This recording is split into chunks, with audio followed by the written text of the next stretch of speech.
안녕하세요. 한국어의 이해 플립드 러닝 두 번째 이론 영상 시작하도록 하겠습니다. 어, 이번 강의 내용은 한국어 표현에 영향을 미치는 문법 지식이라는 주제로 진행이 될 겁니다.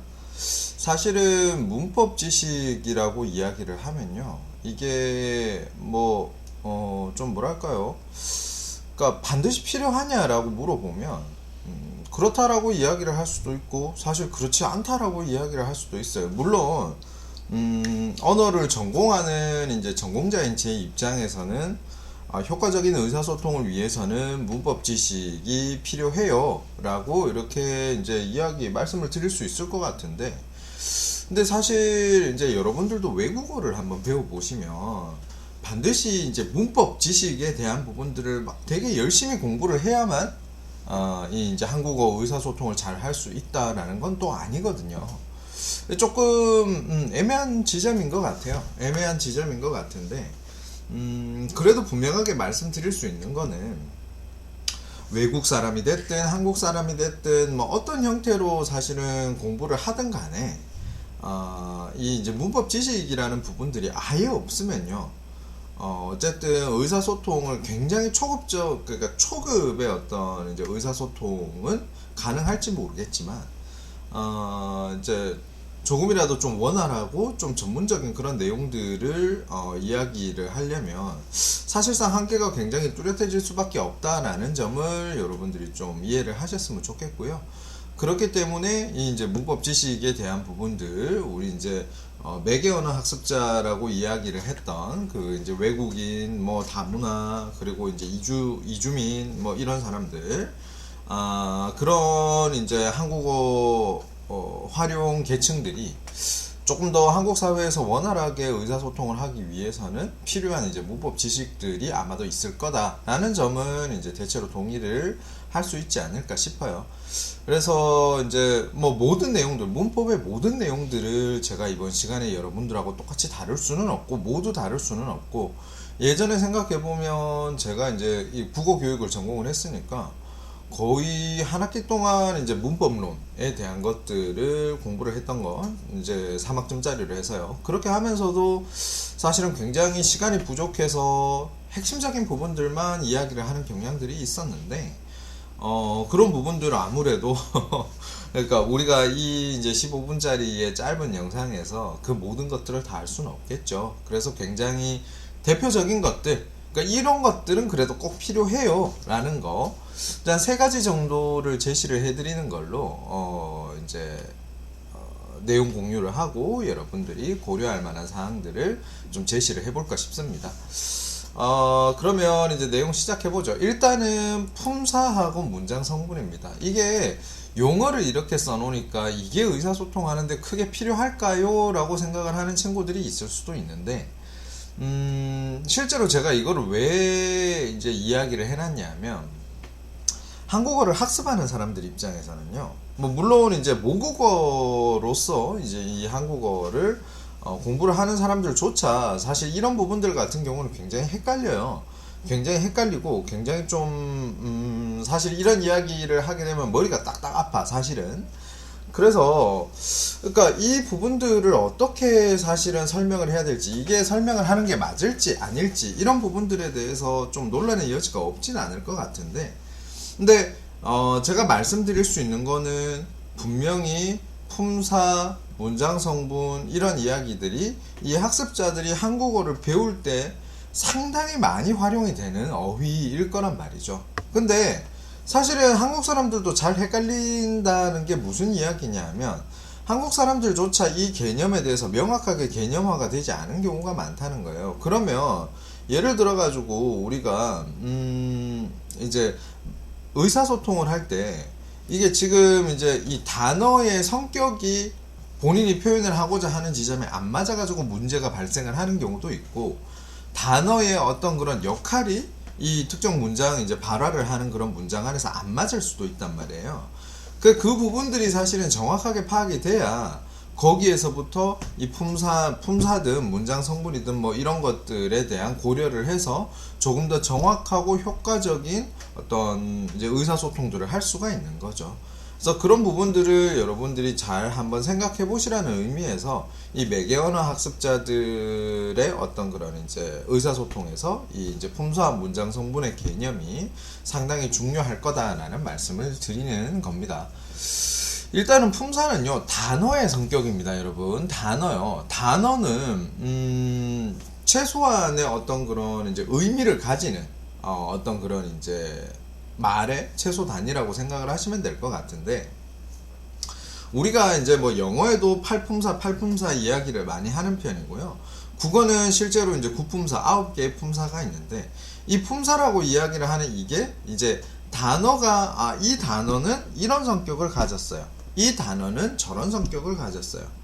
그러니까 예를 들어서 그 사람으로 이야기하면 이 철수는 되게 이제 화를 많이 내는 성격을 가졌어요. 이 영희는 굉장히 좀 차분한 성격을 가졌어요. 이런 개념인 거지. 단어가 이런 성격을 가졌어요. 이 단어는 이렇게 쓰이고 이런 성격을 가졌어요. 라는 의미로 품사가 쓰인단 말이야. 근데 생각해 보세요, 여러분. 이 단어 같은 경우는 그러면 이제 문장 안에서 그 단어가 독립적으로 쓰일 수도 있고요. 그 독립적으로 쓰이지 못하는 경우도 있어요. 예를 들어 가지고 우리가 구품사라고 이야기하는 그 품사 안에는 조사가 들어가 있단 말이에요. 조사 같은 경우에 여러분들 독립적으로 쓰이지 못하는 건 다 아시잖아요. 뭐 가, 에, 뭐 이런 것들만 쓰일 수는 없잖아요. 그렇지만 이게 단어의 성격을 따진다면 이런 조사들도 이제 단어의 형태로 지금 인정이 되고 있는 상황이고, 그렇기 때문에 여기에는 이게 조사가 잘못 쓰였어. 여기에서는 명사가 잘못 쓰였어. 여기에서는 동사가 잘못 쓰였어. 라는 이야기를 만약에 한다면 그건 품사 차원에서의 문제에 해당하는 거죠. 그래서 단어의 성격이 이 문장의 이 표현 방식에 이 표현 내용에 맞지 않아요 라는 이야기를 할 때 품사의 문제를 거론을 하고 언급을 하는 거죠. 그래서 품사에 대한 고려는 이제 그 한국어 의사소통을 하는 사람이 가지고 있는 사고방식과 뭐 어떤 배경 지식과 이런 부분들에 따라서 이제 적합한 단어들을 쓰고 있느냐 아니냐, 정확한 단어들을 쓰고 있느냐 아니냐의 차원의 이야기다라는 부분들을 잘 생각을 하면 좋지 않을까 싶어요.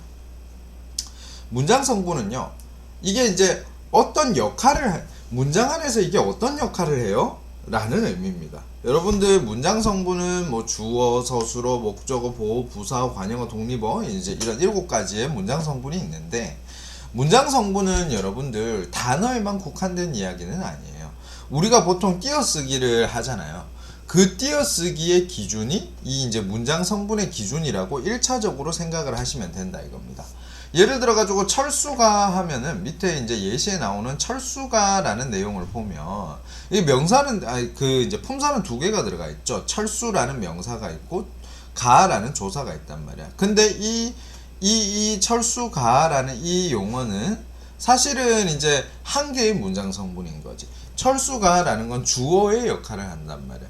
이 이제 그 문장에서 주체가 되는 그런 이제 인물 혹은 대상을 나타내는 그런 역할을 하고 있다는 거지. 그래서 예를 들어 가지고 문장을 이렇게 썼는데 너 왜 문장에 목적어가 없어서 무슨 말인지 모르겠어. 너 이거 부사어가 좀 이상한데? 너 이렇게 꾸미는 말이 좀 잘못된 것 같아. 이런 점의 문제점들을 지적한다면 그건 문장 성분에 해당하는 거죠. 그러니까 이게 단어군의 성격, 역할 이런 부분들이 의사소통을 진행하는데 둘 다 사실은 굉장히 중요한 역할을 미치는 그런 요소들이란 말이에요. 그 두 부분을 사실은 좀 분리해서 인식을 하셔야 조금 더 미시적으로, 조금 더 세부적으로 이제 문장의 구성이나 의미의 전달이나 이런 부분들을 디자인을 할 수 있는 거죠. 그래서 품사나 문장 성분의 문제들, 이 개념들을 명확하게 이해를 해 놓으시고요. 그 안에 되게 복잡한 서술어의 어쩌고 저쩌고 형용사가 어쩌고 저쩌고 관형사의 구체적인 성격이 어쩌고 저쩌고 이건 자체의 문제고, 이제 되게 큰 틀에서의 개념들을 정확하게 이해를 하고 계시고, 그 이해하고 있는 부분에 따라서 여러분들이 쓰고 있는, 혹은 상대방 혹은 매개 언어 학습자들이 쓰고 있는 그런 이제 표현들을 분석해보고 문제점들을 파악해보는 그런 과정들을 거치는 게 이제 원활한 의사소통을 위해서 굉장히 중요한 부분이 될 수 있을 것 같아요. 자, 두 번째는 이제 서술어의 자릿수인데, 이 서술어의 자릿수는 이제 우리 왜 그 영어나 이런 것들을 보면 왜 문장의 유형, 일종의 문장의 유형이죠. 그래서 뭐 이제 주어 플러스 동사, 뭐 주어 플러스 동사 플러스 목적어, 뭐 이제 이런 그 이제 문장의 유형이, 제가 알기로 이제 뭐 문법을 배운다면 이야기를 하는 걸로 알고 있는데, 그거가 비슷한 개념이라고 생각을 하시면 돼요. 이제 우리나라 서술어 같은 경우는 일단은 자릿수라고 표현을 하는데, 그 서술어의 성격상 주어만 필요한 경우도 있고, 주어랑 뭐 목적어랑 이런 것들이 필요한 경우도 있고, 주어랑 부사어가 반드시 필요한 경우도 있고, 뭐 주어, 목적어, 부사어 다 필요한 경우도 있고요. 그 이제 이렇게 이제 서술어의 성격에 따라서 이제 그 앞에 와야 하는 필수 성분이 몇 개냐에 따라서 자릿수라는 이제 명칭을 붙여놓은 거죠. 잠깐만요. 그러니까 한 자릿수 서술어는 서술어 앞에 주어만 오면 된단 말이야. 나머지 붙는 것들은 전부 다 부속 성분이란 말이야. 두 자릿수 서술어 같은 경우는 주어, 목적어 서술어, 주어, 보어 서술어, 주어, 부사어 서술어, 이렇게 이제 각각의 유형들이 있는 거죠. 그리고 세 자릿수 서술어 같은 경우는 주어, 목적어, 부사어 서술어 이렇게 반드시 와야 하는 그런 이제 서술어를 가리킵니다. 자, 이걸 제가 왜 제시를 해드리냐면, 여러분들 이제 특히 말로 하는 의사소통 같은 경우에는 이 이제 기본적인 표현의 설계를 굉장히 좀 짧게 하시는 게 좋아요. 이 말을 중심으로 한 의사소통에서 이 이제 문장을 굉장히 길게 구성을 하면 굉장히 이제 좀 듣는 사람 입장에서 이해를 하기가 어려워지거든요. 근데 중요한 게 뭐냐면, 그래서 이제 의사소통을 하는데 그 생략을 하는 경우들이 되게 많아요. 그 우리가 이제 다음 시간에 이론 영상에서 이제 화용론적인 측면에서의 지식에서 다시 한번 말씀을 드릴 텐데, 그러니까 그 문장들을 이렇게 담화 상황 속에서 연결시켜가지고 의사소통을 하는 도중에 사실은 이제 생략하는 그런 요소들이 굉장히 많거든요. 근데 생략을 하는데 중요한 게 뭐냐면, 생략을 해서는 안 되는 성분들이 있어요. 그게 여기에서 이야기하는 서술어의 자릿수에 따라서 주어, 목적어, 뭐 주어, 보어, 주어, 부사어, 주어, 목적어, 부사 이런 것들 생략을 하면 안 되는 것들이 있는 거야. 그래서 그 부분 때문에 이걸 말씀을 드려요. 예를 들어가지고 뭐 글로 쓸 때는 더 이야기할 것도 없죠. 글로 쓸 때는 특히나 이제 그런 여러 가지 주변의 환경들이 영향을 미치지 못하기 때문에 이 서술어의 자릿수에 해당하는 이 필수 요소들은 반드시 구성을 해 넣어야 되고요. 그리고 예를 들어 그렇지 않더라도 그러니까 그 말을 하고 듣는 그런 상황 속에서도 사실은 이 서술어의 자릿수라는 문제를 중심으로 해서 아무리 생략을 많이 하더라도 결코 생략을 해서는 안 되는 부분들이 있다는 이야기인 거죠. 일단 서술어 생략하면 안 돼요, 여러분들. 대부분의 의사소통 상황에서 정확하게 의사를 전달하기 위해서는 서술어는 대부분 이제 생략을 하지 않으시는 게 좋아요. 예를 들어가지고 상대방이 이야기를 했던 것들에 대한 서술어를 그대로 옮겨 오실 때는 이제 생략을 해도 크게 문제는 없는데, 서술어를 생략을 하게 되면 여러분들이 이야기를 하는 이제 그 발화의 핵심 내용들이 사라져 버리는 그런 형태이기 때문에 이거는 안 건드리는 게 좋죠. 그리고 이 서술어의 자릿수에 따라서 주어 같은 경우에 이제 생략하지 않아도, 그러니까 생략하면 안 되는 경우들이 있을 거고, 목적어나 부호어나 부사어나 뭐 이런 것들 이제 생략을 하면 안 되는 부분들이 있을 거란 말이에요. 사례를 한번 보시죠. 아이고, 2개가 넘어가 버렸네요. 자, 그녀는 예쁘다 했어요. 거기에서 뭐 사실은 발화를 하는 상황 속에서 예쁘네 이제 할 수는 있어요. 근데 예를 들어 저 옆에 사람들이 뭐 한 5명, 6명이 지나가. 그 중에 예쁘네 이러면 도대체 누가 예쁜 거야? 그렇잖아요? 그러니까 이제 기억 같은 이런 사례 같은 경우에는, 그러니까 이 예쁘다라는 어휘가 서술어가 한 자릿수 서술어인 거야. 그래서 주어는 생략이 되면 안 되는 거죠. 그리고 뭐 영희가 학교에 간다. 뭐 이런 것들. 사실은 영희가 간다 해도 기본 의미는 통해요. 그렇기 때문에 사실은 이제 이게 두 개만 쓰여도 되지만 이제 간다, 가다라는 용어는 사실은 거의 필수 형태로 부사가 붙는 케이스예요. 그래서 영희가 학교에 간다라는 표현으로 쓰는데 영희가 가. 그러면 듣는 사람이 그렇게 물어보고 어디 가는데? 이렇게 물어보겠지. 그 밑에 사례들 마찬가지예요. 창수가 소설책을 읽었다. 창수가 읽었어. 뭘 읽었는데 도대체? 그는 되었어. 뭐가 됐는데? 이제 이렇게 그 필수 요소들을 여러분들 과도하게 생략하지 마시라는 의미에서 이 이제 자릿수에 대한 개념을 설명을 드려요. 이런 부분들 좀 고려를 해 보셔야 될 것 같고요. 그리고 이제 격식체와 비격식체의 문제가 있는데 뭐 높임법의 어떤 그런 종결 표현에 따른 상대 높임법의 체계나 이런 것들은 워낙 이야기를 많이 하지만 여러분들 생각해 보세요. 그 우리가 평소에 의사소통을 할 때 그걸 하십시오 했습니다 뭐 했습니까 이렇게 생각보다 많이 말을 안 해요. 여러분들 사실은 비격식체를 많이 쓰죠 평상시에. 그래서 여러분들 매개언어 학습자들이 이 공부를 하는데 처음 이제 그 나오는 교재들을 보면 초급의 특히 초급의 교재들을 보면 대부분이 비격식체를 중심으로 이제 이제 표현들이 구성이 돼 있어요.